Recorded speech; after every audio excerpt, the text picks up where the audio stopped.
rice. Black rice guys. Kinakain yan. Mamaya kakainin na yan pag maluto na.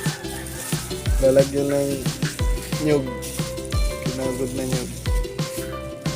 Masarap yan guys. Lagyan ng asukar. Sugar. Biko. Tawag ng biko. Maya malalaman natin pagkaluto. Tignan natin mamaya guys.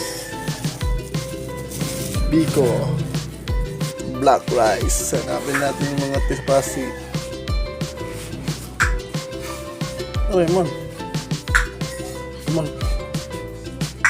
Tipasi.